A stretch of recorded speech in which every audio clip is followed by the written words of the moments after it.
Jeanne R, partie 16, chapitre 33. Quand M. St. John partit, la neige commençait à tomber. La tempête continua toute la nuit. Le jour suivant, un vent aigu amena des tourbillons de neige froids et épais. Vers le soir, la vallée était presque impraticable. J'avais fermé mes persiennes et mis une natte devant la porte pour empêcher la neige d'entrer par-dessous. J'avais arrangé mon feu et, après être restée 1 heure assise sur le foyer pour écouter la tempête, j'allumai une chandelle. Je pris Marmion et je me mis à lire la strophe suivante. Le soleil se couchait derrière les montagnes de Norham, couvertes de châteaux, derrière les belles rives de la Tweed larges et profondes, et les cheviots solitaires. Les tours massives, le donjon qui les garde et les murailles qui les entourent brillent d'une lueur jaunâtre. L'harmonie des vers me fit bientôt oublier l'orage. J'entendis du bruit, je pensais que c'était le vent qui frappait contre la porte. Mais non, c'était St. John Rivers qui tournait le loquet. Il était venu à travers ce froid ouragan et cette obscurité bruyante. Il se tenait debout devant moi. Le manteau qui le recouvrait était aussi blanc qu'un glacier. Je demeurai stupéfaite, car je ne m'attendais pas à avoir un hôte ce soir-là. « Y a-t-il quelque mauvaise nouvelle ?» demandai-je. « Est-il arrivé quelque chose ?»« Non, comme vous vous inquiétez facilement, » me répondit-il en suspendant son manteau à la porte, vers laquelle il repoussa froidement la natte que son entrée avait dérangée. Il secoua la neige de ses souliers. « Je vais salir votre chambre, dit-il. Mais il faut m'excuser pour une fois. » Alors il s'approcha du feu. « Je vous assure que j'ai eu bien de la peine à arriver ici, » dit-il en réchauffant ses mains à la flamme du foyer. « Un moment, j'ai enfoncé jusqu'à la ceinture. Heureusement, la neige est encore molle. » Je ne pus pas m'empêcher de dire « Mais pourquoi êtes-vous venu ?» C'est une question peu hospitalière à faire à un visiteur. Mais, puisque vous me le demandez, je vous répondrai que c'est simplement pour causer avec vous. J'étais fatigué de mes livres muets et de ma chambre vide. D'ailleurs, depuis hier, je suis dans l'état d'une personne à qui l'on a dit la moitié d'une histoire et qui est impatiente d'en connaître la fin. Il s'assit. Je me rappelais sa conduite singulière de la veille, et je commençais à craindre pour sa tête. En tout cas, s'il était fou, sa folie était bien froide et bien recueillie. Je n'avais jamais vu ses beaux traits aussi semblables à du marbre qu'au moment où, jetant de côté ses cheveux mouillés par la neige, il laissa la lumière du foyer briller librement sur son front et ses joues si pâles. Je fus attristée en remarquant les traces évidentes du souci et du chagrin. J'attendais, espérant qu'il allait dire quelque chose que je pourrais au moins comprendre. Mais sa main était posée sur son menton, ses doigts sur ses lèvres. Il pensait. Je fus frappée en voyant que sa main était aussi dévastée que sa figure. Une pitié involontaire s'empara de moi, et je m'écriai. « Je voudrais que Diana et Marie pussent demeurer avec vous. Il est mauvais pour vous de vivre seul, et vous êtes trop indifférent sur votre santé. »« Pas du tout, » dit-il. « Je prends soin de moi quand c'est nécessaire. Je me porte très bien. »« Que me manque-t-il donc ?» Il dit ces mots avec indifférence et d'un air absorbé, ce qui me prouva qu'à ses yeux ma sollicitude était au moins superflue. Je me tus. Il continuait à remuer lentement son doigt sur sa lèvre supérieure, et son œil se promenait sur la grille ardente. Trouvant indispensable de dire quelque chose, je lui demandai si la porte qu'il avait derrière lui ne lui donnait pas trop froid. « Non, non, » me répondit-il brièvement et presque brusquement. « Eh bien, pensai-je, taisez-vous si vous le désirez. Je vais vous laisser à vos réflexions et reprendre mon livre. » Je mouchai la chandelle et je me remis à lire Marmion. Bientôt, il se redressa. Ce mouvement me fit lever les yeux. Il tira simplement de sa poche un portefeuille en maroquin, y prit une lettre qu'il lut en silence, la replia, la remit à sa place et tomba dans une profonde méditation. Je ne pouvais pas lire, en ayant sous les yeux un visage aussi impossible à sonder. Dans mon impatience, je ne pouvais pas me taire. Peut-être allait-il me mal recevoir, mais tant pis, il me fallait parler.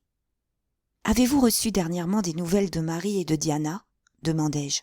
« Non, pas depuis la lettre que je vous ai montrée il y a 8 jours. »« Il n'y a rien de changé pour vous ? Vous ne quitterez pas l'Angleterre avant l'époque que vous m'avez indiquée ? » ?»« Je le crains. Ce serait un trop grand bonheur pour que je puisse y compter. » Arrivé là, je changeai le sujet de ma conversation. Je me mis à parler de mon école et de mes élèves. « La mère de Marie Garrett est mieux, dis-je. Marie est revenue à l'école ce matin et la semaine prochaine, j'aurai 4 élèves nouvelles de Foundry Close. Sans la neige, elle serait venue aujourd'hui. » « En vérité ? » Monsieur Oliver paye la pension de 2 d'entre elles. « Ah ! » « Il régalera toute l'école à Noël. »« Je le sais. »« Est-ce vous qui le lui avez conseillé ? » ?»« Non. »« Qui est-ce donc ? » ?»« Sa fille, je crois. »« C'est bien d'elle. Elle est si bonne. »« Oui. » Une nouvelle pause. L'horloge sonna 8 heures. Ce bruit le tira de sa méditation. Il décroisa ses jambes, se redressa et se tourna de mon côté. « Laissez votre livre un instant, dit-il, et approchez-vous un peu du feu. » J'étais de plus en plus étonnée. « Il y a 1 demi-heure, dit-il, je vous ai parlé de mon impatience de connaître la suite d'une histoire. J'ai réfléchi depuis qu'il valait mieux que je fusse le narrateur et vous l'auditeur. Avant de commencer, il est bon de vous avertir que l'histoire vous semblera un peu ancienne. Mais de vieux détails reprennent quelquefois de la fraîcheur en passant par des lèvres nouvelles. Du reste, usée ou non, elle est courte. Il y a 20 ans, un pauvre ministre, peu importe son nom maintenant, tomba amoureux d'une jeune fille riche. La jeune fille aussi l'aimait, et elle l'épousa malgré les conseils de ses amis, qui la renièrent aussitôt après son mariage. Au bout de 2 ans, ce couple téméraire avait cessé d'exister, et tous deux étaient tranquillement couchés sous une même pierre. J'ai vu leur tombeau, dans le grand cimetière qui entoure la sombre et triste église d'une immense ville manufacturière dans le comté de... Ils laissèrent une fille qui, dès sa naissance, fut reçue par une charité froide comme les amas de neige dans lesquels j'ai enfoncé ce soir. L'enfant abandonné fut porté dans la demeure d'un riche parent de sa mère. Elle fut élevée par une tante appelée, maintenant j'arrive au nom, Madame Reed, de Gateshead. Vous tressaillez. Avez-vous entendu du bruit ? C'est probablement un rat qui gratte le mur de l'école. Avant que je la fisse réparer, c'était une grange, et les granges sont généralement hantées par les rats. Mais continuons notre récit. Madame Reed garda l'orpheline pendant 10 années. Je ne sais si elle fut heureuse ou non, personne ne me l'a dit. Au bout de ce temps, l'enfant fut envoyé dans un endroit que vous connaissez, à l'école de Lowood, où vous-même avez demeuré. Il paraît que sa conduite fut honorable. D'élève, elle devint maîtresse, comme vous. Je suis frappé du rapport qu'il y a entre son histoire et la vôtre. Elle quitta Lowood pour se faire gouvernante. Voyez, ici encore, vos 2 destinées sont semblables. Elle entreprit l'éducation de la pupille d'un certain monsieur Rochester. « Monsieur Rivers !» m'écriai-je. « Je devine vos sentiments, dit-il, mais réprimez-les un instant. J'ai presque fini. Écoutez-moi jusqu'au bout. Je ne sais rien sur monsieur Rochester, si ce n'est qu'il offrit un mariage honorable à cette jeune fille, et que, devant l'autel, on découvrit qu'il avait une femme vivante, mais folle. Je ne connais ni ses desseins ni sa conduite après cette découverte. Il arriva un événement qui rendit nécessaire de rechercher la gouvernante. On apprit qu'elle était partie.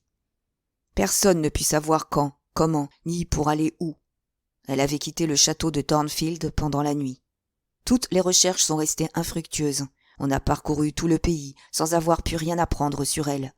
Et pourtant, il est indispensable qu'on la trouve. On a écrit dans tous les journaux. Moi-même, j'ai reçu une lettre d'un monsieur Briggs, procureur, où l'on me communiquait les détails que je viens de vous rapporter. N'est-ce pas une histoire étrange ? Répondez-moi seulement à ce que je vais vous demander, dis-je. Vous le pourrez certainement. Qu'avez-vous appris sur M. Rochester ? Où est-il ? Que fait-il ? Se porte-t-il bien ? Je ne sais rien sur M. Rochester. La lettre n'en parle que pour mentionner son dessein illégal. Vous devriez plutôt me demander le nom de la gouvernante et l'événement qui rend sa présence indispensable. Personne n'est donc allé au château de Thornfield ?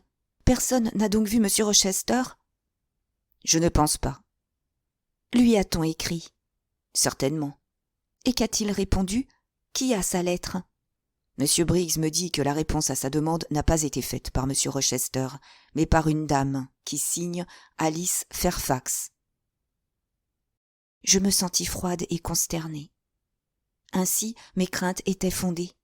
Il avait probablement quitté l'Angleterre et, dans son désespoir, était retourné vers un de ses anciens repères du continent. Et quels adoucissements avait-il cherché à ses cruelles souffrances ? Quels objets pour satisfaire ses fortes passions ? Je n'osais pas répondre à cette question. Oh, mon pauvre maître, lui qui avait presque été mon mari, lui que j'avais si souvent appelé mon cher Edward. Cet homme devait être mauvais, observa M. Rivers. Vous ne le connaissez pas, ne le jugez pas ainsi, m'écriai-je avec chaleur. Très bien, me dit-il tranquillement. Du reste, je suis occupé d'autre chose que de lui. J'ai mon histoire à finir. Puisque vous ne voulez pas me demander le nom de la gouvernante, je vais vous le dire moi-même. Attendez, je l'ai ici. Il vaut toujours mieux avoir les choses importantes soigneusement écrites sur le papier. Il prit de nouveau son portefeuille, l'ouvrit, et y chercha quelque chose. De l'un des compartiments, il tira un vieux morceau de papier qui semblait avoir été déchiré brusquement.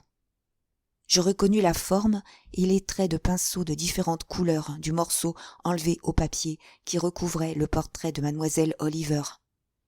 Saint John se leva, le tint devant mes yeux, et je lus, tracés en encre de Chine, et par ma propre main, les mots « Jane Eyre ». J'avais probablement écrit cela dans un moment d'oubli. Briggs, continua-t-il, me parlait d'une Jane Eyre, et c'était également ce nom qui se trouvait dans les journaux. Je connaissais une Jane Elliot. Je confesse que j'avais des soupçons, mais je ne fus certain qu'hier dans l'après-midi. Avouez-vous votre nom, et renoncez-vous au pseudonyme ? Oui, oui, mais où est M. Briggs ? Il en sait peut-être plus long que vous sur M. Rochester. Briggs est à Londres. Je doute qu'il sache rien sur M. Rochester. Ce n'est pas M. Rochester qui l'intéresse. Vous oubliez le point essentiel pour vous occuper de détails insignifiants. Vous ne me demandez pas pourquoi M. Briggs vous cherche et pourquoi il a besoin de vous. Eh bien, pourquoi ? Simplement pour vous dire que votre oncle, M. R. de Madère, est mort, qu'il vous a laissé toute sa fortune et que maintenant vous êtes riche. Simplement pour cela. Rien de plus. Moi, riche ? Oui, vous, une riche héritière. Il y eut un moment de silence. Il faudra prouver votre identité, continua Saint John, mais cela n'offrira aucune difficulté, et alors vous pourrez entrer tout de suite en possession. Votre fortune est placée dans les fonds anglais. Briggs a le testament et tous les papiers nécessaires. C'était une phase nouvelle dans ma vie. Il est beau de sortir de l'indigence pour devenir riche subitement, c'est même très beau. Mais ce n'est pas une chose que l'on comprenne tout d'un coup et dont on puisse se réjouir entièrement dans le moment même. Il y a des joies bien plus enivrantes. Une fortune est un bonheur solide, tout terrestre, mais il n'a rien d'idéal. Tout ce qui s'y rattache est calme, et la joie qu'on ressent ne peut pas se manifester avec enthousiasme. On ne saute pas, on ne chante pas. En apprenant qu'on est riche, on commence par songer aux responsabilités, par penser aux affaires. Dans le fond, on est satisfait, mais il y a de graves soucis. On se contient, on reçoit la nouvelle de son bonheur avec un visage sérieux. D'ailleurs, les mots testament, legs, marchent côte à côte avec les mots mort et funérailles. Mon oncle était mort. C'était mon seul parent. Depuis que je savais qu'il existait, j'avais nourri l'espérance de le voir un jour.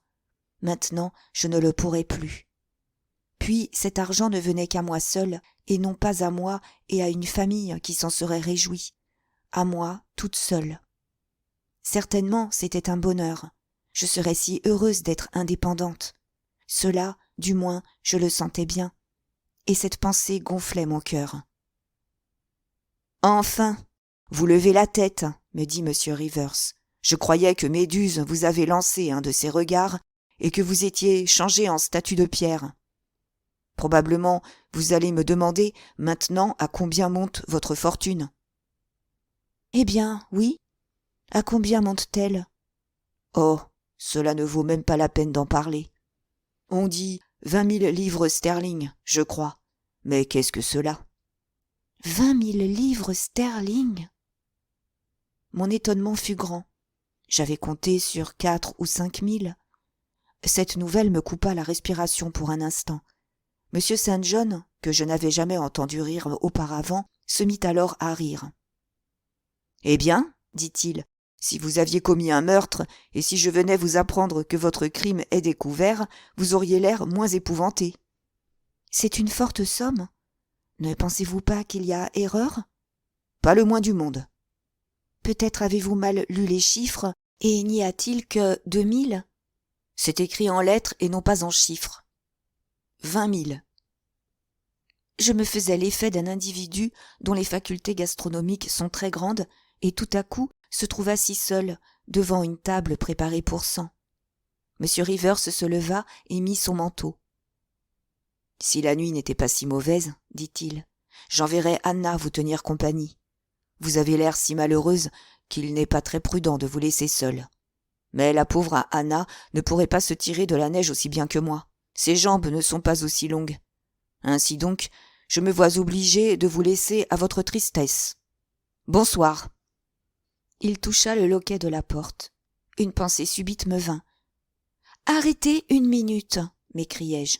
« Eh bien ? » « Je voudrais savoir pourquoi M. Briggs vous a écrit pour apprendre des détails sur moi, comment il vous connaît, et ce qui a pu lui faire penser que, dans un pays écarté comme celui-ci, vous pourriez l'aider à me découvrir. »« Oh, me dit-il, c'est que je suis ministre, et les ministres sont souvent consultés dans les cas embarrassants. » Il tourna de nouveau le loquet. « Non, cela ne me satisfait pas, » m'écriai-je. En effet, sa réponse était à la fois si vague et si prompte que ma curiosité, au lieu d'être satisfaite, n'en fut que piquée davantage. « Il y a quelque chose d'étrange là-dedans, » ajoutai-je, « et je veux tout savoir. »« Une autre fois. »« Non, ce soir même. » Et comme il s'éloigna un peu de la porte, je me plaçai entre elle et lui. Il semblait embarrassé. « Certainement, repris-je, vous ne partirez pas avant de m'avoir tout dit. »« Je préférerais que ce fût une autre fois. »« Non, il le faut. »« J'aimerais mieux que vous apprissiez tout cela par Diana ou par Marie. » Ces objections ne faisaient qu'accroître mon ardeur. Je voulais être satisfaite, et tout de suite, je le lui dis. « Mais, reprit-il, je vous ai dit que je suis un homme dur et difficile à persuader. » « Et moi, je suis une femme dure, dont il est impossible de se débarrasser. »« Je suis froid, » continua-t-il, « la fièvre ne saurait me gagner. »« Je suis ardente, et le feu fond la glace.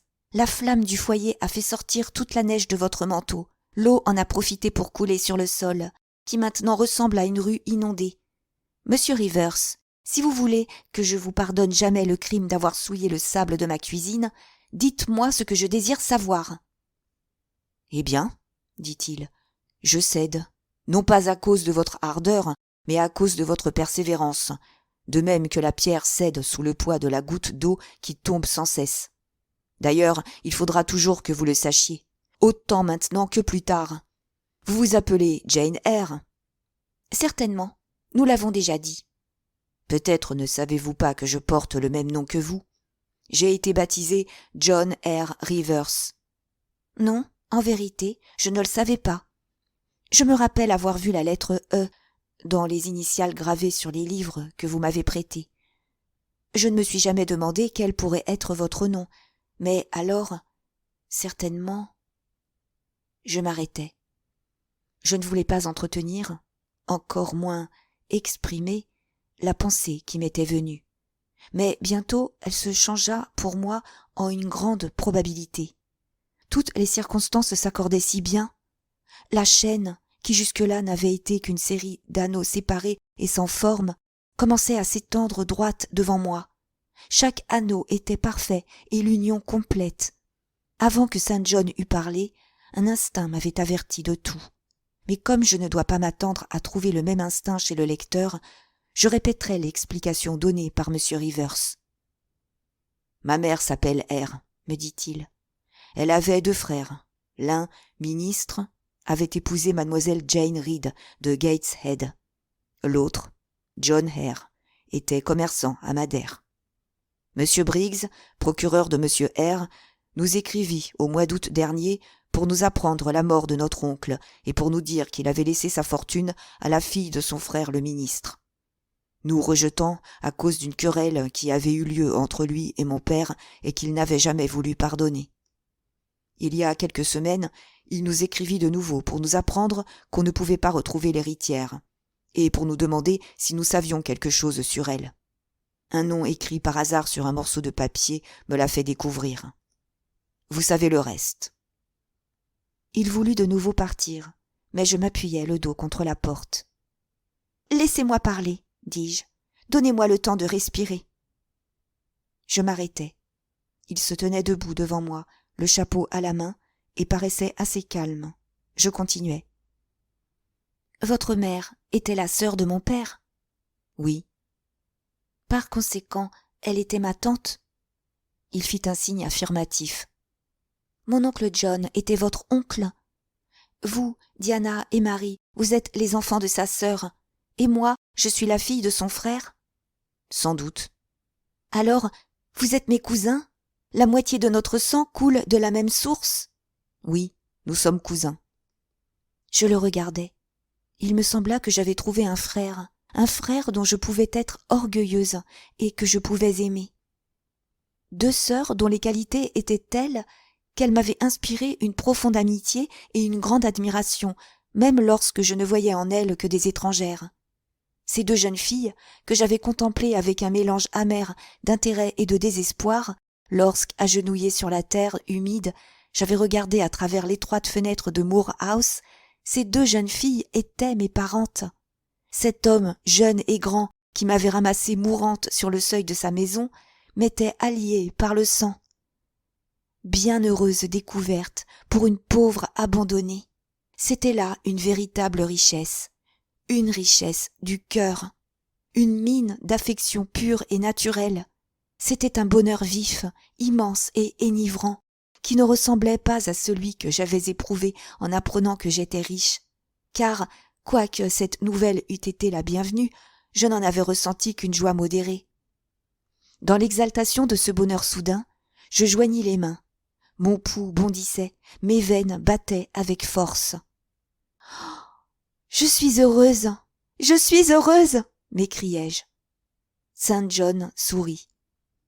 « N'avais-je pas raison de vous dire que vous négligiez les points essentiels pour vous occuper de niaiseries ?»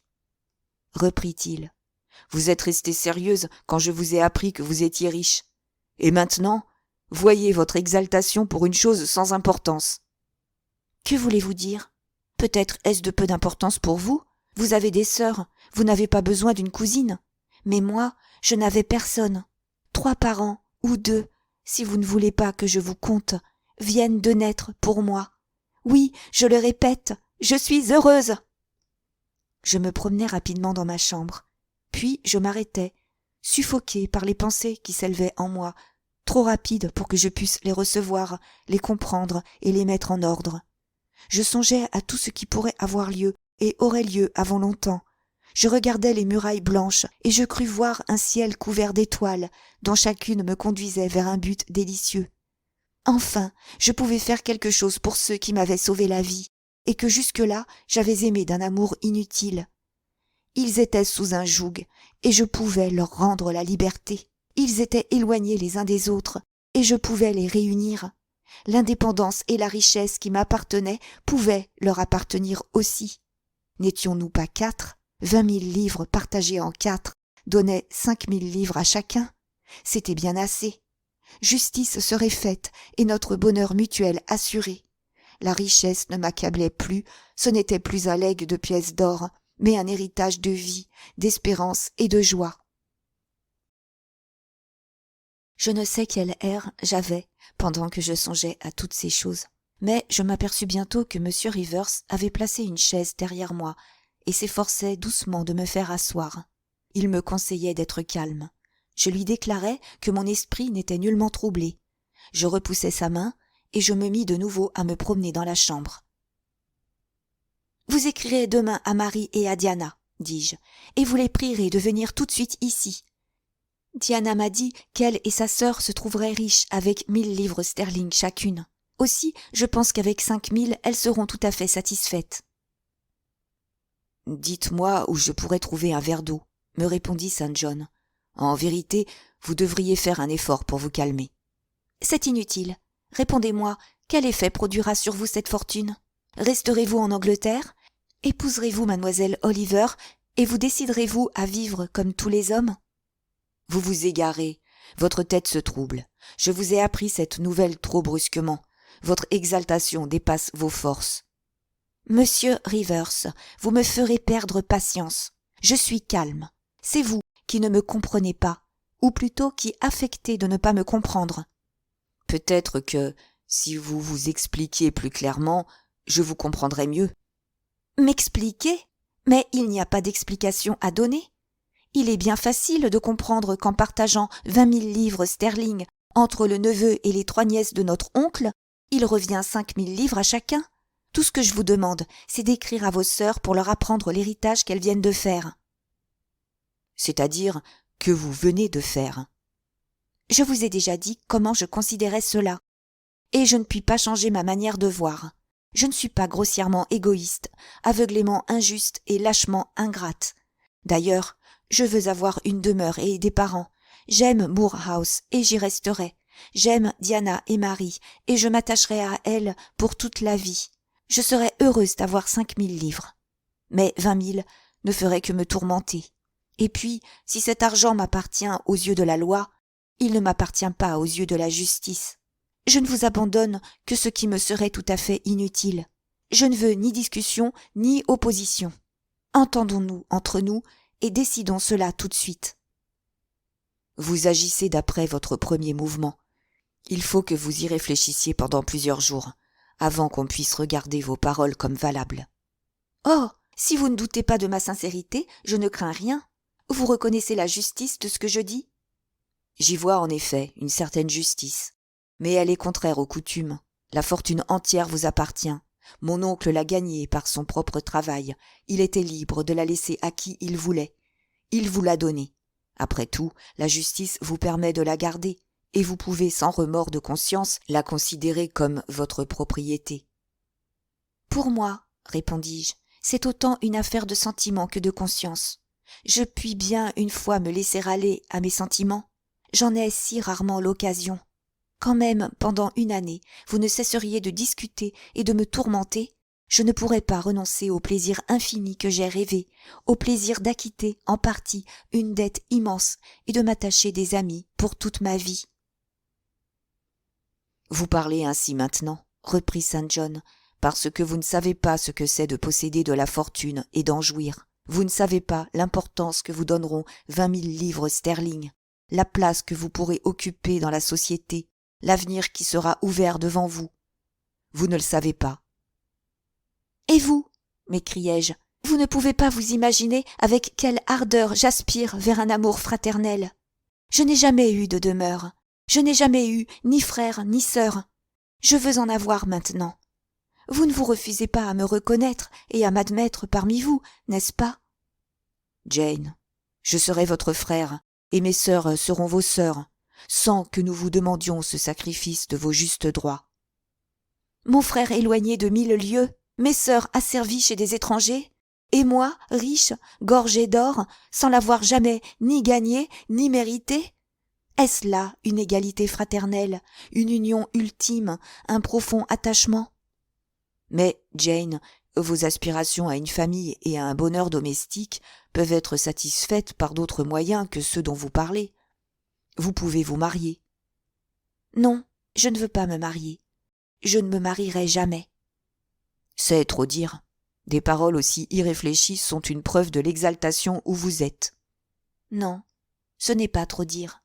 Je sais ce que j'éprouve et combien tout mon être repousse la simple pensée du mariage. Personne ne m'épouserait par amour. Et je ne veux pas qu'en me prenant, on cherche simplement à faire une bonne spéculation. Je ne veux pas d'un étranger qui serait différent de moi et avec lequel je ne pourrais pas sympathiser. J'ai besoin de mes parents, c'est-à-dire de ceux qui sentent comme moi. Dites encore que vous serez mon frère. Quand vous avez prononcé ces mots, j'ai été heureuse. Si vous le pouvez, répétez-les avec sincérité. Je crois que je le puis. Je sais que j'ai toujours aimé mes sœurs. Mon affection pour elles est basée sur le respect que j'ai pour leurs valeurs et sur mon admiration pour leurs capacités. Vous aussi, vous avez une intelligence et des principes. Vous ressemblez à mes sœurs par vos habitudes et vos goûts. Votre présence m'est toujours agréable. J'ai déjà trouvé dans votre conversation un soulagement salutaire. Je sens que je pourrais facilement vous faire une place dans mon cœur et vous considérer comme ma plus jeune sœur. Merci.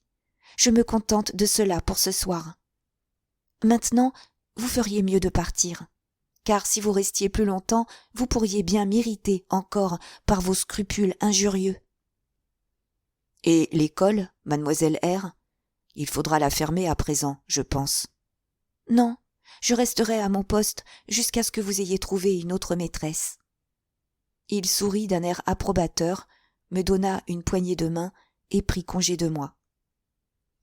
Je n'ai pas besoin de raconter en détail les luttes que j'eus à soutenir et les arguments que je dus employer pour que le partage du legs eût lieu comme je le désirais. Ma tâche était rude, mais comme j'étais bien résolue et que mon cousin et mes cousines virent enfin que j'étais irrévocablement décidée à partager également, comme au fond de leur cœur ils sentaient toute la justice de mon intention et savaient bien qu'à ma place ils auraient fait ce que je désirais faire, ils se décidèrent enfin à s'en rapporter à des arbitres. Les juges furent M. Oliver et un homme de loi capable. Tous deux se mirent de mon côté, et je fus victorieuse. Les affaires furent réglées. Saint John, Marie, Diana et moi, nous entrâmes en possession de notre fortune. Chapitre 34. Quand tout fut achevé, on approchait de Noël. C'était le moment des vacances. Je fermai l'école de Morton, après avoir pris mes mesures pour que la séparation ne fût pas stérile, du moins de mon côté. La bonne fortune ouvre la main aussi bien que le cœur. Donner un peu quand on a beaucoup reçu, c'est simplement ouvrir un passage à l'ébullition inaccoutumée des sensations. Depuis longtemps, je m'étais aperçu avec joie que beaucoup de mes écolières m'aimaient et, quand nous nous séparâmes, je le vis plus clairement encore. Elles me manifestèrent leur affection avec force et simplicité. Ma reconnaissance fut grande en voyant que j'avais vraiment une place dans ces cœurs d'enfants. Je leur promis que chaque semaine, j'irais les visiter et leur donner une heure de leçon. M. Rivers arriva au moment où, après avoir examiné l'école, compté les élèves dont le nombre se montait à 60, les avoir fait défiler devant moi et avoir fermé la porte, j'étais debout, la clé à la main, occupée à faire des adieux particuliers à une demi-douzaine de mes meilleurs élèves. Il aurait été impossible de trouver chez aucun fermier anglais des jeunes filles plus décentes, plus respectables, plus modestes et mieux élevées.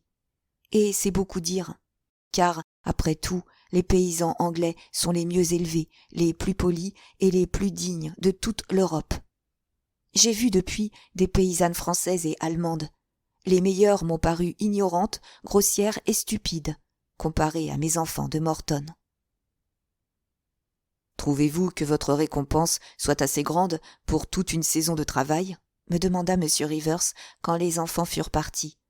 N'êtes-vous pas heureuse de vous dire que vous avez fait un bien véritable à vos frères? Sans doute. Et vous n'avez travaillé que quelques mois. Ne trouvez-vous pas qu'une vie dévouée à la régénération des hommes serait bien employée ? Oui, répondis-je. Mais quant à moi, je ne pourrais pas continuer toujours cette existence. J'ai besoin de jouir de mes propres facultés aussi bien que de cultiver celles des autres, et il faut que j'en jouisse maintenant. Ne rappeler ni mon corps ni mon esprit vers l'école. J'en suis sortie, et je suis disposée à profiter pleinement des vacances.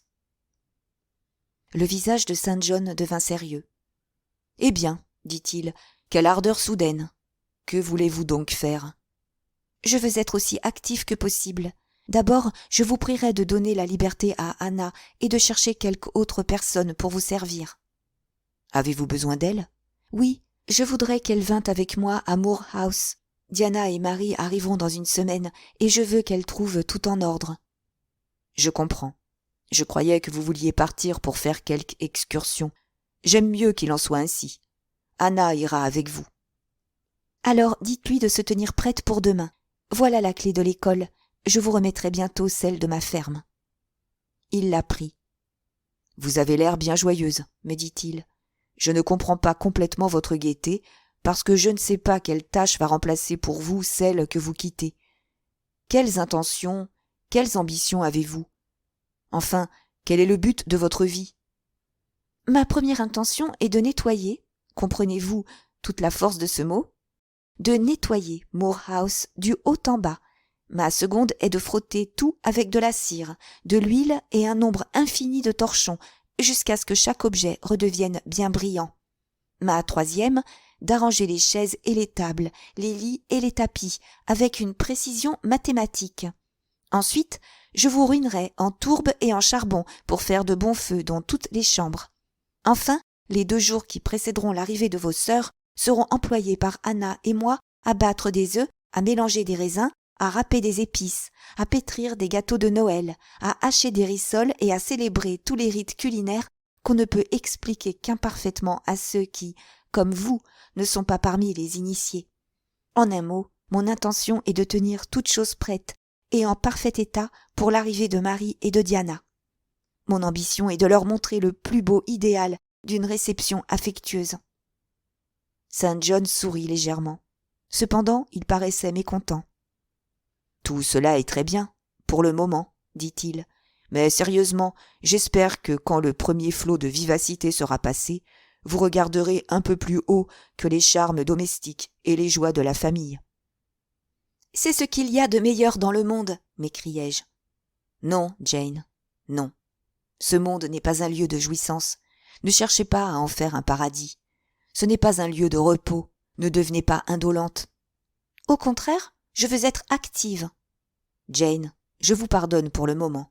Je vous accorde 2 mois pour jouir pleinement de votre nouvelle position et du bonheur d'avoir trouvé des parents. Mais alors, j'espère que vous regarderez au-delà de Moor House, de Morton, des affections fraternelles, du calme égoïste et du bien-être sensuel que procure la civilisation. J'espère qu'alors vous serez de nouveau troublé par la force de votre énergie. Je le regardai avec surprise.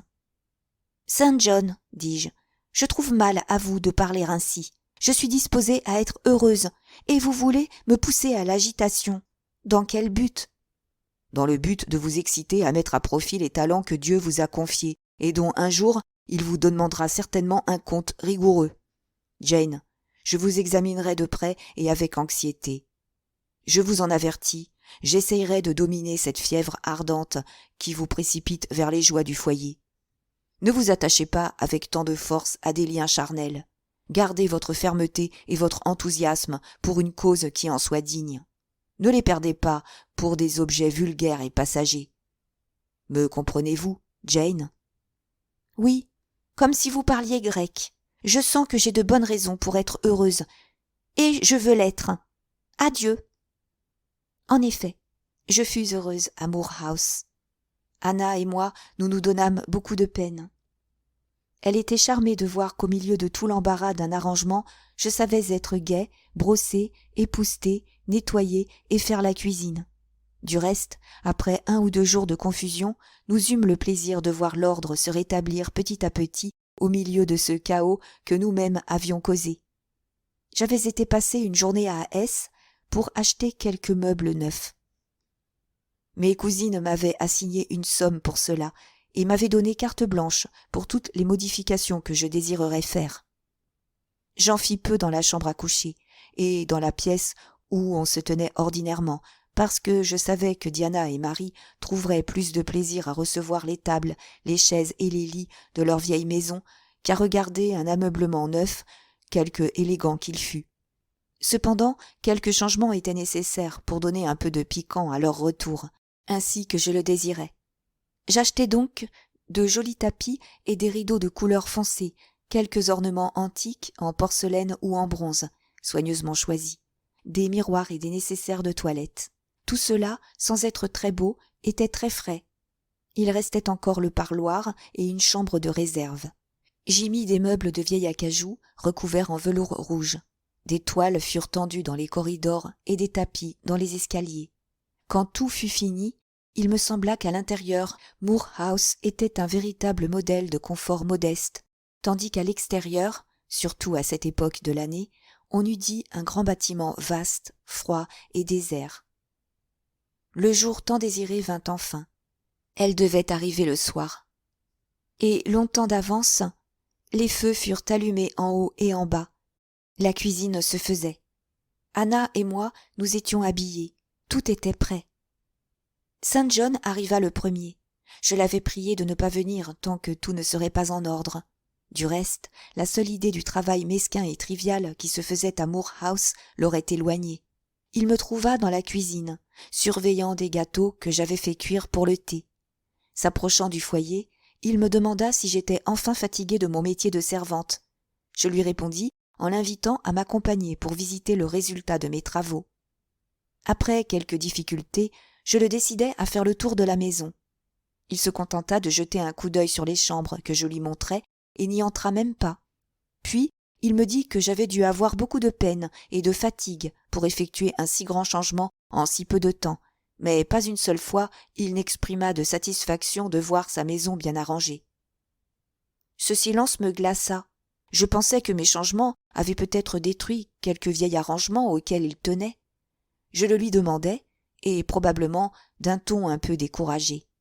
« Pas le moins du monde, » me répondit-il. « Au contraire, j'ai remarqué que vous avez scrupuleusement respecté l'ancienne organisation. Mais je crains que vous ne vous soyez occupé de ces choses plus qu'il ne l'aurait fallu. Par exemple, combien de temps avez-vous consacré à cette chambre ?» Puis il me demanda où se trouvait un livre qu'il me nomma. Je le lui montrai dans la bibliothèque. Il le prit et, se retirant dans sa retraite ordinaire près de la fenêtre, il se mit à lire. Cela ne me plut pas. Saint John était bon, mais je commençais à sentir qu'il avait dit vrai en se déclarant dur et froid. La douceur et la tendresse n'avaient pas d'attrait pour lui. Il ne sentait pas le charme des joies paisibles. Il vivait uniquement pour aspirer aux choses grandes et belles, il est vrai. Mais il ne voulait jamais se reposer, et il n'approuvait pas le repos chez ceux qui l'entouraient. En contemplant son front élevé, calme et pâle, comme la pierre, sa belle figure absorbée par l'étude, je compris qu'il ne pourrait pas faire un bon mari. Qu'être sa femme serait une grande épreuve. Je devinais la nature de son amour pour mademoiselle Oliver, et, comme lui, je pensais que ce n'était qu'un amour d'essence. Je compris qu'il méprisa l'influence fiévreuse que cet amour exerçait sur lui, qu'il souhaita l'étouffer et le détruire. Enfin, je vis qu'il avait raison en pensant que ce mariage ne pourrait assurer un bonheur constant ni à l'un ni à l'autre. C'est dans des hommes semblables que la nature taille ses héros, chrétiens ou païens, ses législateurs, ses hommes d'État, ses conquérants. Remparts vigoureux et où peuvent s'appuyer les plus grands intérêts, mais piliers froids, tristes et gênants près du foyer domestique. « Ce salon n'est pas sa place, me dis-je. Les montagnes de l'Himalaya, les forêts de la Caffrerie ou les côtes humides et empestées de la Guinée lui conviendraient mieux. Il fait bien de fuir le calme de la vie de famille. Ce n'est pas là ce qu'il lui faut. Ses facultés s'endorment et ne peuvent pas se développer pour briller avec éclat. C'est dans une vie de lutte et de danger, où le courage, l'énergie et la force d'âme sont nécessaires, qu'il parlera et agira, qu'il sera le chef et le supérieur, tandis que devant ce foyer, Un joyeux enfant l'emporterait sur lui. Je le vois maintenant. Il a raison de vouloir être missionnaire. « Les voilà qui arrivent !» s'écria Anna en ouvrant la porte du salon. Au même moment, le vieux Carlo se mit à aboyer joyeusement. Je sortis. Il faisait nuit, mais j'entendis un bruit de roues. Anna eut bientôt allumé sa lanterne. La voiture s'était arrêtée devant la grille. Le cocher ouvrit la portière, et 2 formes bien connues sortirent l'une après l'autre. Avant 1 minute, ma figure était entrée sous leur chapeau et avait caressé d'abord les joues de Marie, puis les boucles flottantes de Diana. Elle riait et m'embrassait. Puis ce fut au tour d'Anna. Enfin, Carlo, qui était presque fou de joie, eut aussi sa part. Elles me demandèrent si tout allait bien, et quand je leur eus répondu affirmativement, elles se hâtèrent d'entrer. Elles étaient engourdies par les cahots de la voiture et glacées par l'air froid de la nuit, mais elles s'épanouiront devant la lumière du feu. Pendant que le cocher et Anna apportaient les paquets, elles demandaient où était Saint John. À ce moment, celui-ci sortit du salon. Toutes 2 lui jetèrent les bras autour du cou. Quant à lui, il leur donna à chacune un baiser calme, murmura à voix basse quelques mots pour leur souhaiter la bienvenue, resta quelque temps à écouter ce qu'on lui disait. Puis, prétextant que ses sœurs allaient bientôt le rejoindre au salon, il retourna dans sa retraite. Je leur avais préparé des lumières pour monter dans leur chambre, mais Diana voulut d'abord donner quelques ordres hospitaliers à l'égard du cocher. Après cela, toutes 2 me suivirent. Elles furent enchantées des changements que j'avais faits. Elles ne cessaient d'admirer les nouvelles tentures, les tapis tout frais, les vases de belle porcelaine. Elles m'exprimèrent leur reconnaissance chaleureusement. J'eus le plaisir de sentir que tout ce que j'avais fait répondait parfaitement à leurs désirs et ajoutait un grand charme à leur joyeux retour. Cette soirée fut bien douce. Mes heureuses cousines furent si éloquentes et eurent tant de choses à raconter que je ne m'aperçus pas beaucoup du silence de Saint John. Celui-ci était sincèrement content de voir ses sœurs, mais il ne pouvait pas prendre part à leur enthousiasme et à leur flot de joie.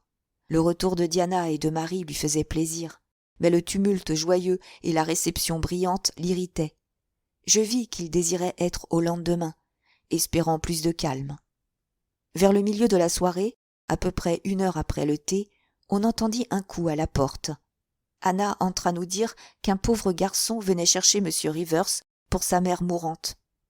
« Où demeure-t-il, Anna ?» demanda Saint John. « Tout au haut de Whitcross Brow, c'est presque à 4 milles d'ici, et tout le long du chemin, il y a des marécages et de la mousse. Dites-lui que je vais y aller. »« Vous feriez mieux de ne pas y aller, monsieur. Il n'y a pas de route plus mauvaise la nuit. À travers les marais, le chemin n'est pas tracé du tout. Et puis la nuit est si froide. Vous n'avez jamais vu un vent plus vif. Vous feriez mieux, monsieur, de lui dire que vous irez demain matin. » Mais Saint John était déjà dans le corridor, occupé à mettre son manteau. Il partit sans une objection, sans un murmure. Il était 9 heures. Il ne revint qu'à minuit, fatigué et affamé, mais avec une figure plus heureuse que quand il était parti. Il avait accompli un devoir, fait un effort. Il se sentait assez fort pour agir et se vaincre. Il était plus satisfait de lui-même. Je crois bien que pendant toute la semaine suivante, sa patience fut souvent à l'épreuve. C'était la semaine de Noël. Elle fut employée à aucun travail régulier et se passa dans une joyeuse dissipation domestique.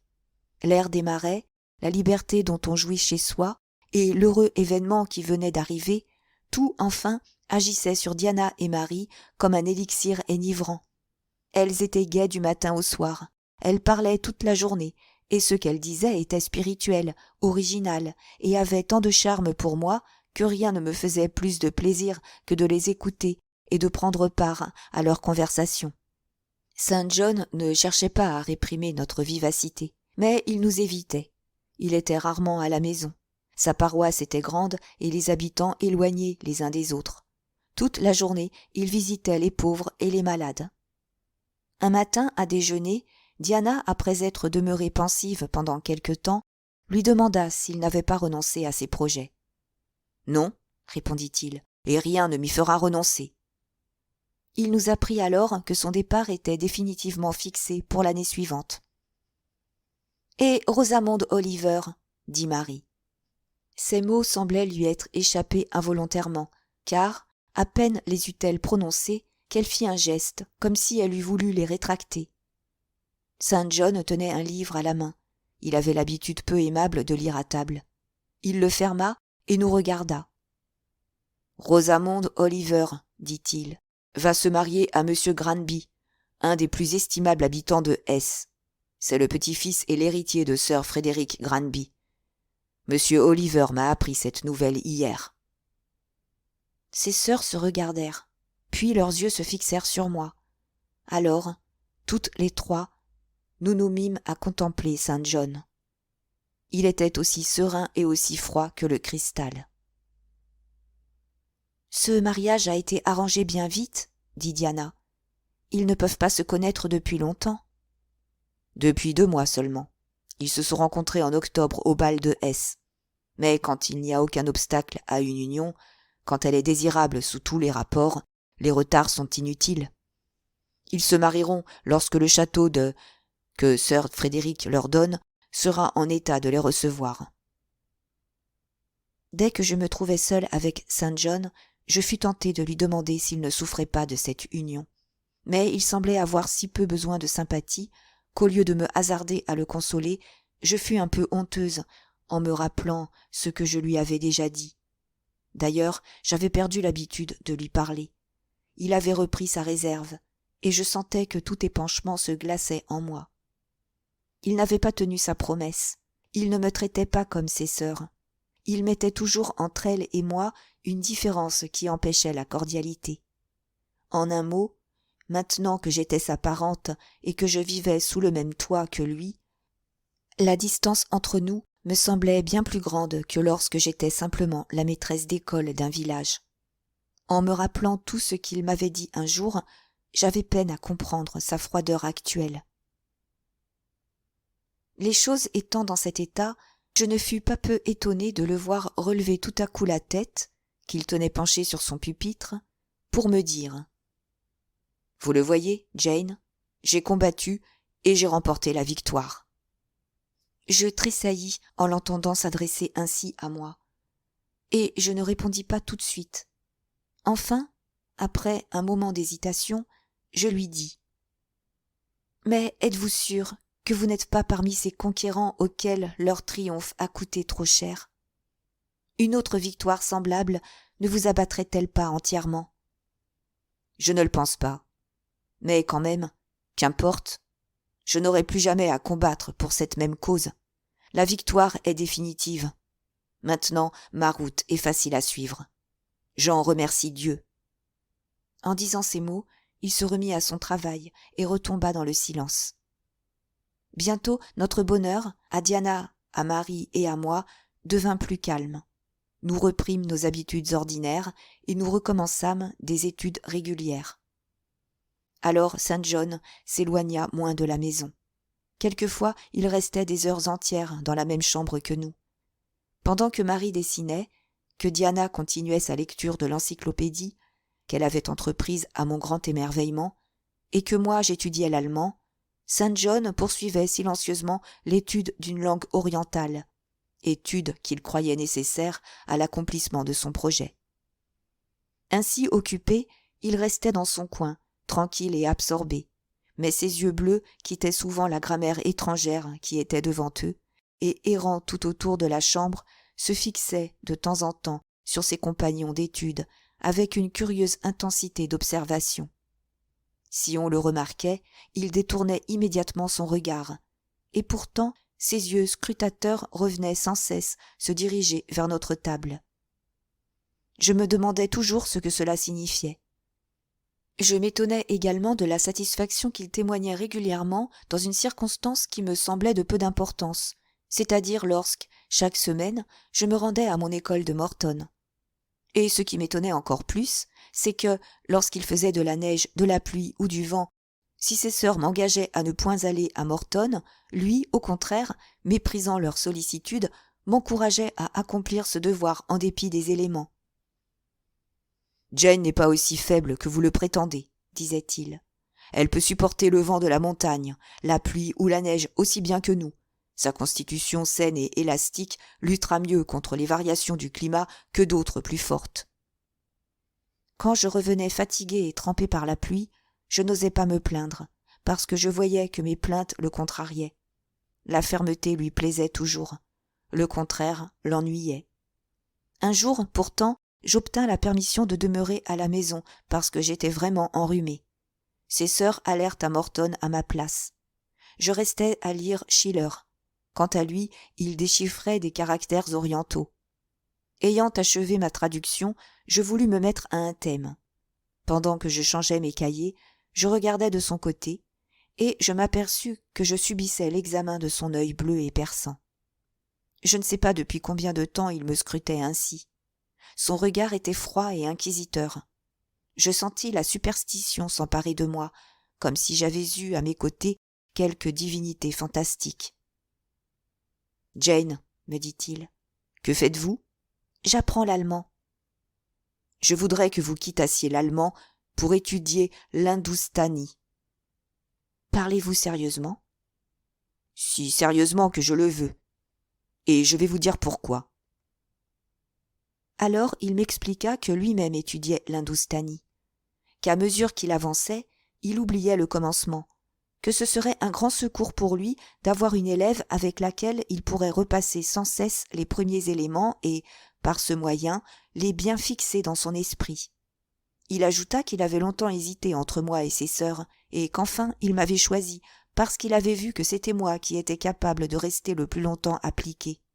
Il me demanda de lui rendre ce service, en ajoutant que du reste, le sacrifice ne serait pas long, puisqu'il comptait partir avant 3 mois. Il n'était pas facile de refuser une chose à Saint John. On sentait que, chez lui, toutes les impressions, soit tristes, soit heureuses, restaient profondément gravées et duraient toujours. Je consentis. Quand mes cousines revinrent, Diana trouva son frère qui s'était emparé de son élève. Elle se mit à rire, et toutes deux déclarèrent que Saint John n'aurait jamais pu les décider à une semblable chose. Il répondit tranquillement. « Je le savais. » Je trouvais en lui un maître patient, indulgent, mais exigeant. Il me donnait beaucoup à faire, et, quand j'avais rempli son attente, il me témoignait son approbation à sa manière. Petit à petit, il acquit sur moi une certaine influence qui me retira toute liberté d'esprit. Ses louanges et ses observations étaient plus entravantes pour moi que son indifférence. Quand il était là, je ne pouvais ni parler ni rire librement. Un instinct importun m'avertissait sans cesse que la vivacité lui déplaisait profondément, chez moi du moins. Je sentais bien qu'il n'aimait que les occupations sérieuses, et, malgré mes efforts, je ne pouvais pas me livrer à des travaux d'un autre genre en sa présence. J'étais dominée par un charme puissant. Quand il me disait « Allez », j'allais. « Venez », je venais. « Faites cela », je le faisais. Mais je n'aimais pas ma servitude, et j'aurais préféré son indifférence d'autrefois. Un soir, à l'heure de se coucher, ses sœurs l'entouraient pour lui dire adieu. Selon son habitude, il les embrassa toutes deux et me donna une poignée de main. Diana était, ce soir-là, d'une humeur joyeuse. Elle n'était jamais douloureusement opprimée comme moi par la volonté de son frère, car la sienne était aussi forte dans un sens opposé. Aussi elle s'écria « Saint John, vous dites que Jane est votre 3e sœur, et vous ne la traitez pas comme nous. Vous devriez l'embrasser aussi. » En disant ces mots, elle me poussa vers lui. Je trouvais Diana un peu hardie, et je me sentais confuse. Cependant, Saint John pencha sa tête, et sa belle figure grecque se trouva à la hauteur de la mienne. Ses yeux perçants interrogeaient les miens. Il m'embrassa. Il n'y a pas de baiser de marbre ou de glace. Sans cela, j'aurais rangé dans une de ces clauses le froid embrasement de mon cousin le ministre. Mais peut-être y a-t-il des baisers destinés à éprouver ceux qu'on embrasse. Le sien était de ce nombre. Après m'avoir donné ce baiser, il me regarda comme pour apprendre l'effet qu'il avait produit sur moi. Mais c'était difficile à voir. Je ne rougis pas. Je pâlis peut-être un peu, parce qu'il me sembla que son baiser était un sceau posé sur mes chaînes. Depuis ce jour, il n'oublia jamais de m'embrasser. Mon calme et ma gravité, dans cette circonstance, semblaient avoir un certain charme pour lui. Quant à moi, Je désirais chaque jour davantage lui plaire. Mais chaque jour je sentais que, pour y arriver, il fallait renoncer de plus en plus à ma nature, enchaîner mes facultés, donner une pente nouvelle à mes goûts, me forcer à poursuivre un but vers lequel je n'étais pas naturellement attiré. Il me poussait vers des hauteurs que je ne pouvais pas atteindre. Il voulait me voir soumise à l'étendard qu'il déployait. Mais c'était aussi impossible que de mouler mes traits irréguliers sur sa figure pure et classique, que de donner à mes yeux verts et changeants la teinte azurée et le brillant éclat des siens. Ce n'était pas lui seul qui empêchait l'épanchement de ma joie. Depuis quelque temps, il m'était facile de paraître triste. Une grande souffrance me rongeait le cœur et tarissait toute source de bonheur. Cette douleur était latente. Vous croyez peut-être que j'avais oublié M. Rochester dans tous ces changements de lieu et de fortune?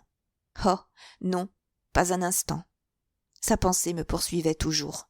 Ce n'était pas une de ces vapeurs légères que peut dissiper un rayon de soleil, un de ces souvenirs tracés sur le sable qu'efface le premier orage. C'était un nom profondément gravé et qui devait durer aussi longtemps que le marbre sur lequel il était inscrit. J'étais sans cesse poursuivi par le désir de connaître sa destinée. Chaque soir, quand j'étais à Morton, je m'enfermais dans ma petite ferme pour y songer. Et maintenant, à Moor House, chaque nuit, j'allais me réfugier dans ma chambre pour rêver à lui. Dans le cours de ma correspondance avec M. Briggs, à l'occasion du testament, je lui avais demandé s'il connaissait la résidence actuelle de M. Rochester et l'état de sa santé. Mais, ainsi que le pensait Saint John, il ne savait rien. Alors j'écrivis à madame Fairfax pour lui demander des détails. J'étais sûre d'obtenir des renseignements par ce moyen. J'étais convaincue que la réponse serait prompte. Je fus étonnée de voir 15 jours se passer sans qu'elle arrivât. Mais lorsque, après 2 mois d'attente, la poste ne m'eut encore rien apporté, je sentis une douloureuse anxiété s'emparer de moi. J'écrivis de nouveau. Je pensais que ma première lettre avait peut-être été perdue. Ce nouvel essai ranima mes espérances. Cet espoir dura quelques semaines, comme le précédent. Puis, comme lui, fut détruit. Je ne reçus pas une ligne, pas un mot. Après avoir vainement attendu 6 mois, mon espérance s'éteignait tout à fait, et je devins vraiment triste. Le printemps était beau, mais je n'en jouissais pas. L'été approchait, Diana essayait de m'égayer. Elle me dit que j'avais l'air malade et voulut m'accompagner au bain de mer. Saint John s'y opposa. Il déclara que je n'avais pas besoin de distraction, mais plutôt de travail, que ma vie n'avait pas de but et qu'il m'en fallait un. Et, probablement pour suppléer à ce qui me manquait, il prolongea encore mes leçons d'hindoustanie et devint de plus en plus exigeant. Je ne cherchais pas à lui résister, je ne le pouvais pas. Un jour, je commençai mes études plus tristes encore qu'à l'ordinaire. Voici ce qui avait occasionné ce surcroît de souffrance. Dans la matinée, Anna m'avait dit qu'il y avait une lettre pour moi, et lorsque je descendis pour la prendre, presque certaine de trouver les nouvelles que je désirais tant, je vis tout simplement une lettre d'affaires de M. Briggs. Cet amer désappointement m'arracha quelques larmes, et, au moment où je me mis à étudier les caractères embrouillés et le style fleuri des écrivains indiens, mes yeux se remplirent de nouveau. Saint John m'appela pour me faire lire, mais la voix me manqua, les paroles furent étouffées par les sanglots. Lui et moi étions seuls dans le parloir. Diana étudiait son piano dans le salon, et Marie jardinait. C'était un beau jour de mai. La brise était fraîche et le soleil brillant. Saint John ne sembla nullement étonné de mon émotion. Il ne m'en demanda pas la cause et se contenta de me dire « Jane, nous attendrons quelques minutes, jusqu'à ce que vous soyez plus calme. » Et, pendant que je m'efforçais de réprimer rapidement ma douleur, il demeura tranquille et patient, appuyé sur son pupitre, me regardant comme un médecin qui examine, avec les yeux de la science, une crise attendue et facile à comprendre pour lui. Après avoir étouffé mes sanglots, essuyé mes larmes et murmuré tout bas quelque chose sur ma santé, j'achevai de prendre ma leçon. Saint John serrait ses livres et les miens, ferma son pupitre et me dit « Maintenant, Jane, vous allez venir promener avec moi. » Je vais appeler Diane et Marie. Non, aujourd'hui je ne veux qu'une seule compagne, et cette compagne sera vous. Habillez-vous, sortez par la porte de la cuisine. Prenez la route qui conduit dans le haut de Marsh Glen. Je vous rejoindrai dans un instant. Je ne voyais aucun expédient. Toutes les fois que j'ai eu affaire à des caractères durs, positifs et contraires aux miens, je n'ai jamais su rester entre l'obéissance absolue ou la révolte complète. Jusqu'au moment d'éclater, je suis demeurée entièrement soumise, mais alors je me suis insurgée avec toute la véhémence d'un volcan. Dans les circonstances présentes, j'étais peu disposée à la révolte. J'obéis donc aux ordres de Saint John, et, au bout de 10 minutes, nous nous promenions ensemble sur la route de la vallée. Le vent soufflait de l'ouest. Il nous arrivait chargé du doux parfum de la bruyère et du jonc. Le ciel était d'un bleu irréprochable. Le torrent qui descendait le long du ravin avait été grossi par les pluies et se précipitait abondant et clair, reflétant les rayons dorés du soleil et les teintes azurées du firmament. Lorsque nous avançâmes, nous quittâmes les sentiers pour marcher sur un gazon doux et fin, d'un vert émeraude, parsemé de délicates fleurs blanches et de petites étoiles d'un jaune d'or. Nous étions entourés de montagnes, car la vallée était placée au centre de la chaîne. « Asseyons-nous ici », dit Saint John, au moment où nous atteignions les premiers rochers qui gardent l'entrée d'une gorge où le torrent se précipite en cascade. Un peu au-delà, la montagne n'avait plus ni fleurs ni gazon, la mousse lui servait de tapis, le roc de pierres précieuses. Le pays, d'abord inculte, devenait sauvage, la fraîcheur se changeait en froid. Ce lieu semblait destiné à servir de dernier refuge. Je m'assis. Saint John se tint près de moi. Il regarda la gorge et le gouffre. Ses yeux suivirent le torrent, puis se dirigèrent vers le ciel sans nuages qui le coloraient. Il retira son chapeau et laissa la brise soulever ses cheveux et caresser son front. Il semblait être entré en communion avec le génie de ce précipice, et ses yeux paraissaient dire adieu à quelque chose. « Oui, je te reverrai, dit-il tout haut. Je te reverrai dans mes rêves quand je dormirai sur les bords du Gange, et plus tard encore, quand un autre sommeil s'apesantira sur moi, près des bords d'un fleuve plus sombre. » Étrange manifestation d'un étrange amour. Passion austère d'un patriote pour son pays. Il s'assit. Pendant une demi-heure, nous demeurâmes silencieux tous les deux. Au bout de ce temps, il me dit « Jane, je pars dans 6 semaines. J'ai arrêté ma place sur un bateau qui mettra à la voile le 20 du mois de juin. »« Dieu vous protégera, » répondis-je, « car c'est pour lui que vous travaillez. »« Oui, » reprit-il, « c'est là ma gloire et ma joie. Je suis le serviteur d'un maître infaillible. Je ne marche pas sous une direction humaine. Je ne serai pas soumis aux lois défectueuses, à l'examen incertain de mes faibles frères. Mon roi, mon légiste, mon chef est la perfection même. Il me semble étrange que tous ceux qui m'entourent ne brûlent pas de se ranger sous la même bannière, de prendre part à la même œuvre. Tous n'ont pas votre énergie, et ce serait folie aux faibles que de désirer marcher avec les forts. Je ne parle pas des faibles, je n'y pense même pas. Je parle de ceux qui sont dignes de cette tâche et capables de l'accomplir. Ceux-là sont peu nombreux et difficiles à trouver. Vous dites vrai, mais quand on les a trouvés, on doit les exciter, les exhorter à faire un effort, leur montrer les dons qu'ils ont reçus et leur dire pourquoi, leur parler au nom du ciel, leur offrir, de la part de Dieu, une place parmi les élus. S'ils sont nés pour cette œuvre, leur cœur le leur dira bien. Il me semblait qu'un charme terrible s'opérait autour de moi, et je craignais d'entendre prononcer le mot fatal qui achèverait l'enchantement. « Et que vous dit votre cœur » demanda Saint John. « Mon cœur est muet, mon cœur est muet, » répondis-je en tremblant. « Alors, je parlerai pour lui, » reprit la même voix profonde et infatigable. « Jane, venez avec moi aux Indes. Venez comme ma femme, comme la compagne de mes travaux. » Il me sembla que la vallée et le ciel s'affaissaient. Les montagnes s'élevaient. C'était comme si je venais d'entendre un ordre du ciel, comme si un messager invisible, semblable à celui de la Macédoine, m'eût crié « Venez, aidez-nous !» Mais je n'étais pas un apôtre, je ne pouvais pas voir le héros, je ne pouvais pas recevoir son ordre. « Oh, Saint John !» m'écriai-je, « ayez pitié de moi !»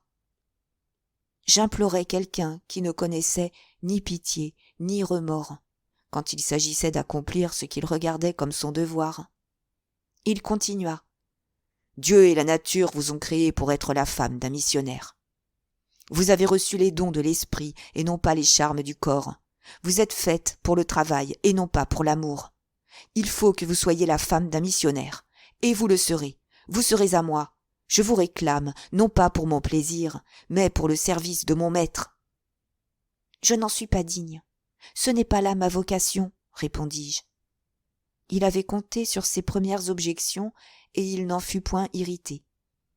Il était appuyé contre la montagne, avait les bras croisés sur la poitrine et paraissait parfaitement calme.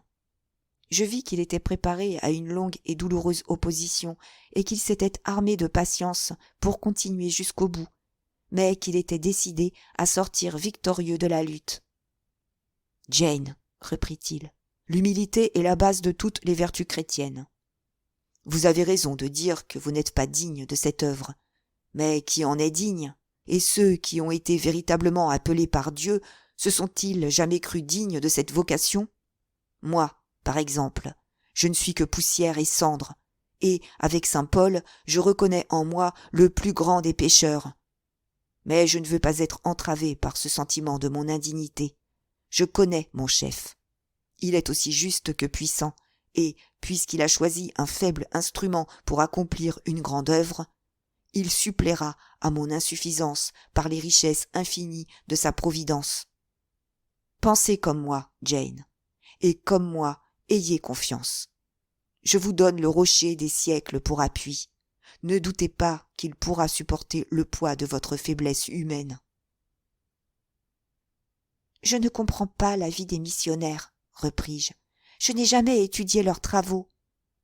Eh bien moi, quelque humble que je sois, je puis vous donner le secours dont vous avez besoin. Je puis vous tracer votre tâche heure par heure, être toujours près de vous, vous aider à chaque instant. Je ferai tout cela dans le commencement. Mais je sais que vous pouvez, et bientôt vous serez aussi forte et aussi capable que moi, et vous n'aurez plus besoin de mon secours. Mais où trouverai-je la force nécessaire pour accomplir cette tâche? Je ne le sens pas en moi. Je ne suis ni émue, ni excitée pendant que vous me parlez. Aucune flamme ne s'allume en moi, aucune voix ne me conseille et ne m'encourage. Je ne me sens point animée par une vie nouvelle.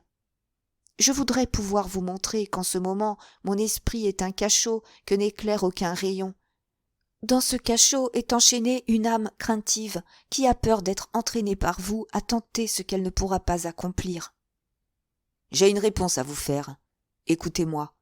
Depuis que je vous connais, je vous ai toujours examiné. Pendant 10 mois, vous avez été le sujet de mes études. Je vous ai soumise à d'étranges épreuves. Qu'ai-je vu? Qu'ai-je conclu?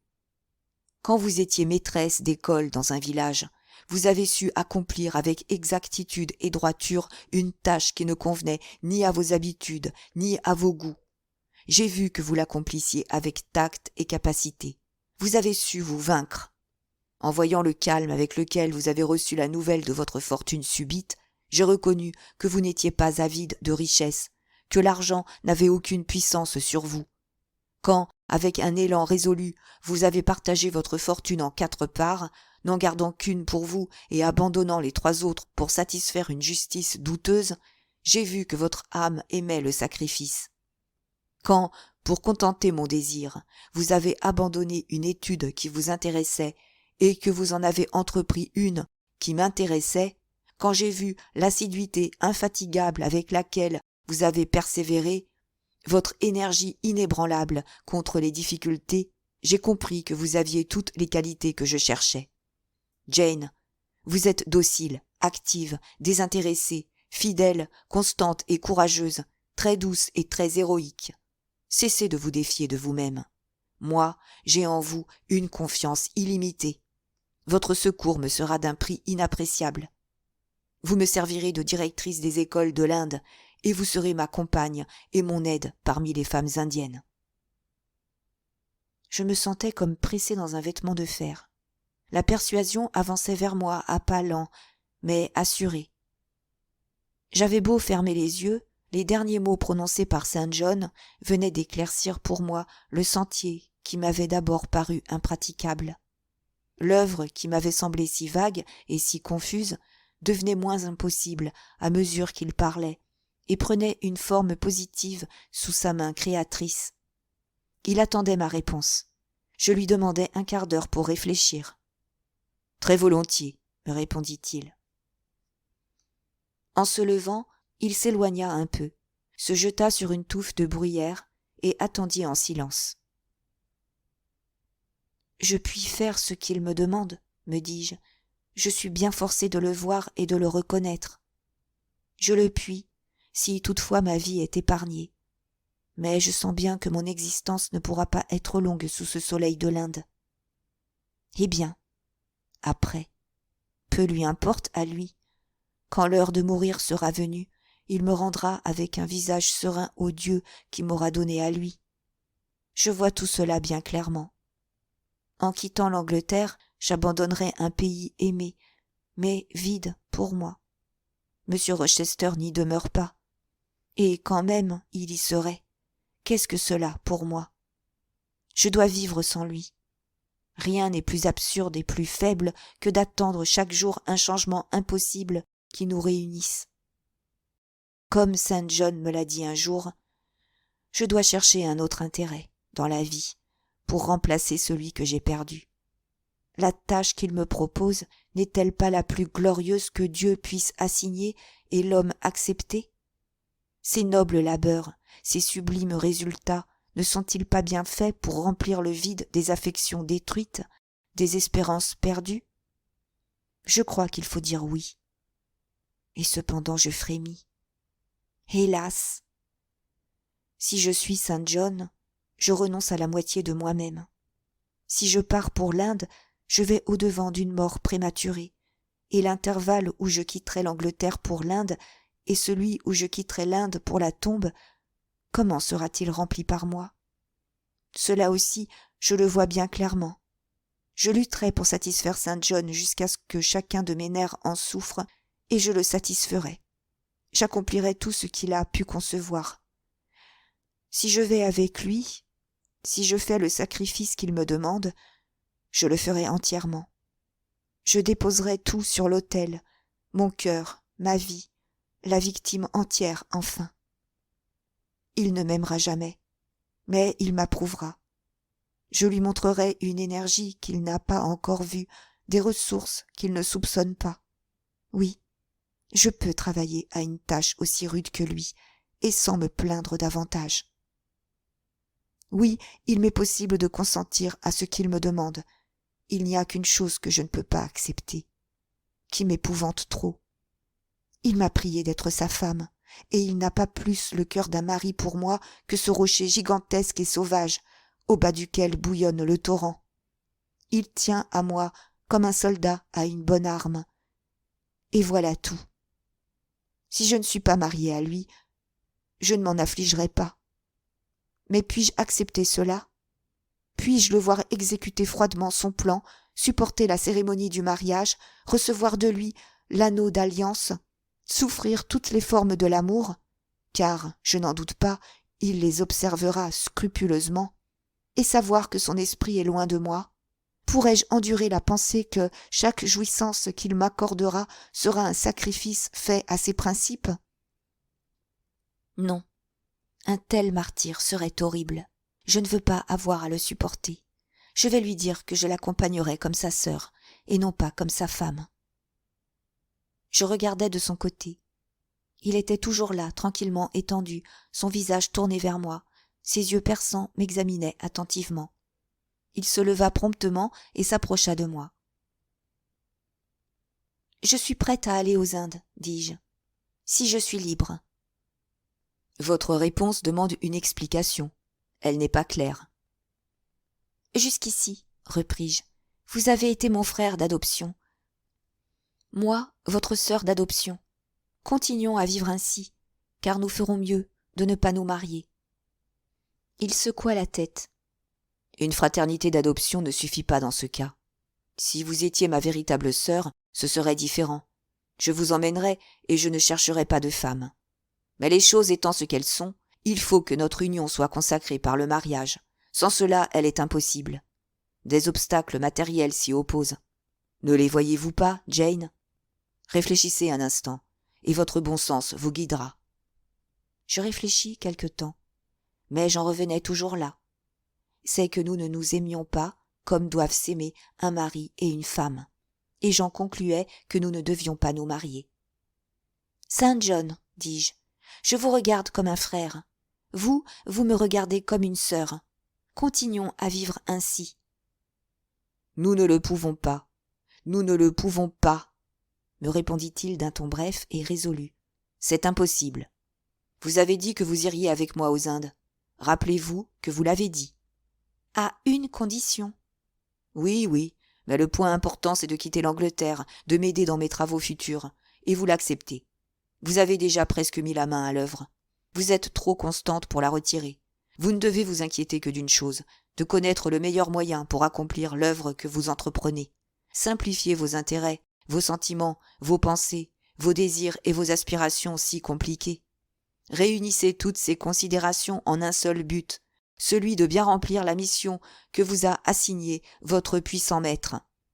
Et pour cela, il faut que vous ayez un aide. Non pas un frère, c'est un lien trop faible, mais un époux. Moi non plus, je n'ai pas besoin d'une sœur, car elle pourrait m'être enlevée un jour. Il me faut une femme. C'est la seule compagne que je puisse sûrement influencer pendant la vie et conserver jusqu'à la mort. Ces paroles me faisaient frémir. Mes membres, et jusqu'à la moelle de mes os, subissaient sa domination. Eh bien, Saint John, cherchez une autre que moi, dis-je, une autre qui vous conviendra mieux. Qui conviendra mieux à mon projet, à ma vocation, voulez-vous dire ? Je vous le répète encore, ce n'est pas au corps insignifiant, à l'être lui-même, au sens égoïste de l'homme, enfin, que je désire m'unir. C'est au missionnaire. Eh bien, je donnerai mon énergie au missionnaire, c'est tout ce dont il a besoin. Mais je ne me donnerai pas moi-même. Ce ne serait qu'ajouter le bois et la peau à l'amande. Il n'en a pas besoin. Je les garde. Vous ne le pouvez pas. Vous ne le devez pas. Pensez-vous que Dieu sera satisfait de cette demi-oblation, qu'il acceptera ce sacrifice mutilé ? C'est la cause de Dieu que je plaide. C'est sous son étendard que je vous enrôle. Et, en son nom, que je ne puis pas accepter une fidélité partagée. Il faut qu'elle soit entière. Oh, dis-je, je donnerai mon cœur à Dieu, mais vous n'en avez pas besoin. Je crois qu'il y avait un peu de sarcasme réprimé dans le ton avec lequel je prononçais ces mots, et dans le sentiment qui les accompagnait. Jusque-là, j'avais craint Saint John silencieusement, parce que je ne l'avais pas compris. Il m'avait tenu en respect parce que je doutais. Jusque-là, je ne savais pas ce qu'il y avait en lui du saint et ce qu'il y avait de l'homme mortel, mais bien des choses venaient de m'être révélées par cette conversation. Je commençais à pouvoir analyser sa nature. Je voyais ses faiblesses, je les comprenais. Cette belle forme assise à mes côtés sur un banc de bruyère, c'était un homme faible comme moi. Le voile qui couvrait sa dureté et son despotisme venait de tomber. Je vis son imperfection et je pris courage. J'étais auprès d'un égal avec lequel je pouvais discuter et auquel je pouvais résister si bon me semblait. Il était demeuré silencieux après m'avoir entendu parler. Je me hasardai à le regarder. Ses yeux penchés sur moi exprimaient à la fois une grande surprise et un profond examen. Il semblait se demander si je le raillais et ce que signifiait ma conduite. « N'oublions pas, me dit-il, au bout de peu de temps, qu'il s'agit d'une chose sainte, d'une chose dont nous ne pouvons pas parler légalement sans commettre une faute. J'espère, Jane, que vous étiez sérieuse quand vous avez dit que vous donneriez votre cœur à Dieu. C'est tout ce que je vous demande. Détachez votre cœur des hommes pour le donner à votre Créateur, Et alors, la venue du royaume de Dieu sur la terre sera le but de vos efforts les plus sérieux, l'objet de vos délices. Vous serez prête à faire tout ce qui sera nécessaire pour cela. Vous verrez combien vos efforts et les miens deviendraient plus vigoureux si nous étions unis de corps et d'esprit par le mariage. C'est là la seule union qui puisse donner la persévérance et la continuité aux desseins et aux destinées des hommes, et alors, passant sur tous les caprices insignifiants, les difficultés triviales, les délicatesses de sentiment, oubliant les scrupules sur le degré, l'espèce, la force ou la tendresse des inclinations personnelles, vous vous hâteriez d'accepter cette union. Croyez-vous ? dis-je brièvement. Et alors, je regardais ses traits, beaux dans leur harmonie, mais étrangement terribles dans leur tranquille sévérité. Son front, où on lisait le commandement, mais qui manquait d'ouverture. Ses yeux brillants, profonds, scrutateurs, mais jamais doux. Sa taille grande et imposante. J'essayais de me figurer que j'étais sa femme, mais en voyant ce tableau, cette union me semblait de plus en plus impossible. Je pouvais être son vicaire, son camarade. À ce titre, je pourrais traverser l'océan avec lui, travailler sous le soleil de l'Orient, dans les déserts de l'Asie, admirer et exciter son courage, sa piété et sa force, accepter tranquillement sa domination, sourire avec calme devant son invincible ambition, séparer le chrétien de l'homme, admirer profondément l'un et pardonner librement à l'autre. Il est certain qu'attaché à lui par ce seul lien, je souffrirais souvent, mon corps aurait à supporter un joug bien pesant, mais mon cœur et mon esprit seraient libres. Il me resterait toujours une âme indépendante. Et, dans mes moments d'isolement, je pourrais m'entretenir avec mes sentiments naturels, que rien n'aurait enchaînés. Mon esprit recèlerait des recoins qui ne seraient qu'à moi et que Saint John n'aurait jamais le droit de sonder.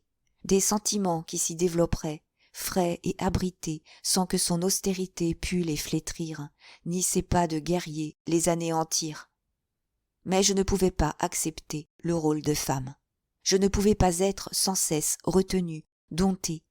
Je ne pouvais pas étouffer le feu de ma nature, le forcer à brûler intérieurement, ne jamais jeter un cri et laisser la flamme captive consumer ma vie. « Saint John !» m'écriai-je, après avoir pensé à toutes ces choses. « Eh bien ?» me répondit-il froidement. « Je vous le répète, je consens à partir avec vous comme votre compagnon, non pas comme votre femme. Je ne puis pas vous épouser et devenir une portion de vous. »« Il faut que vous deveniez une portion de moi, » répondit-il fermement. « Sans cela, le reste est impossible. Comment, moi, qui n'ai pas encore 30 ans, pourrais-je emmener aux Indes une jeune fille de 19 ans si elle n'est pas ma femme ?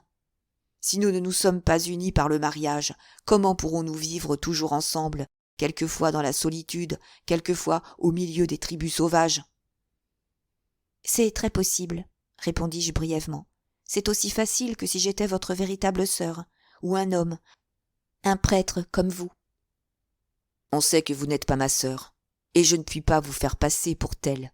Le tenter serait attirer sur tous deux des soupçons injurieux.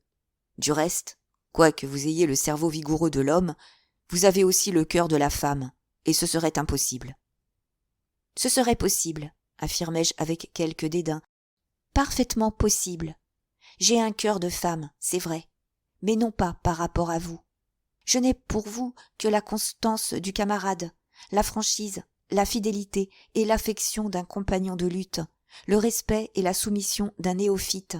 Rien de plus, n'ayez pas peur. »« C'est ce dont j'ai besoin, » dit-il, comme se parlant à lui-même. « C'est bien là ce dont j'ai besoin. Il y a des obstacles, il faudra les franchir. Jane, dit-il tout haut, vous ne vous repentirez pas de m'avoir épousée, soyez-en certaine. Il faut nous marier. Je vous le répète, c'est le seul moyen, et notre mariage sera sûrement suivi d'assez d'amour pour rendre cette union juste, même à vos yeux. » Je ne pus pas m'empêcher de m'écrier en me levant et en m'appuyant contre le rocher. « Je méprise ce faux sentiment que vous m'offrez. Oui, Saint John, et quand vous me l'offrez, je vous méprise vous-même. » Il me regarda fixement en comprimant sa lèvre bien dessinée. Il serait difficile de dire s'il fut surpris ou irrité, car il sut se dominer entièrement. « Je ne m'attendais pas à entendre ces mots sortir de votre bouche, » me dit-il. « Je crois n'avoir rien fait ni rien dit qui méritât le mépris. » Je fus touché par sa douceur et gagné par son maintien noble et calme. « Pardonnez-moi, Saint John, m'écriai-je, mais c'est votre faute si j'ai été excité à parler ainsi. Vous avez entrepris un sujet sur lequel nous différons d'opinion et que nous ne devrions jamais discuter. Le seul nom de l'amour est une pomme de discorde entre nous. Que serait donc l'amour même? Que ferions-nous? Qu'éprouverions-nous? Mon cher cousin, abandonnez votre projet de mariage. Oubliez-le. Non, dit-il, c'est un projet longtemps chéri, le seul qui puisse me faire atteindre mon grand but. Mais je ne veux plus vous prier maintenant. Demain je pars pour Cambridge. J'ai là plusieurs amis auxquels je voudrais dire adieu. Je serai absent une quinzaine de jours. Pendant ce temps, vous songerez à mon offre, et n'oubliez pas que, si vous la rejetez, ce n'est pas moi, mais Dieu que vous refusez. Il se sert de moi pour vous ouvrir une noble carrière. Si vous voulez être ma femme, vous pourrez y entrer. Sinon, vous condamnez votre vie à être une existence de bien-être égoïste et complète obscurité. Prenez garde d'être compté au nombre de ceux qui ont refusé la foi et qui sont pires que les infidèles. » Il s'arrêta et, se retournant une fois encore, il regarda les rivières et les montagnes. Mais il refoula ses sentiments au fond de son cœur, parce que je n'étais pas digne de les lui entendre exprimer. Quand nous retournâmes à la maison, son silence me fit comprendre tout ce qu'il éprouvait pour moi. Je lus sur son visage le désappointement d'une nature austère et despotique qui avait été en butte à la résistance là où elle comptait sur la soumission. La désapprobation d'un juge froid et inflexible qui avait trouvé chez un autre des sentiments et des manières de voir qu'il ne pouvait point admettre. En un mot, l'homme aurait voulu me forcer à l'obéissance, et ce n'était que le chrétien sincère qui supportait ma perversité avec tant de patience et laissait un temps si long à ma réflexion et à mon repentir. Ce soir-là, après avoir embrassé ses sœurs, il jugea convenable de ne pas même me donner une poignée de main, et il quitta la chambre en silence. Comme, sans avoir d'amour, j'avais beaucoup d'affection pour lui, je fus attristé par cet oubli volontaire, si attristé que mes yeux se remplirent de larmes. « Je vois, me dit Diana, que pendant votre promenade, vous et Saint John vous vous êtes disputés. Mais suivez-le. Il vous attend et se promène dans le corridor.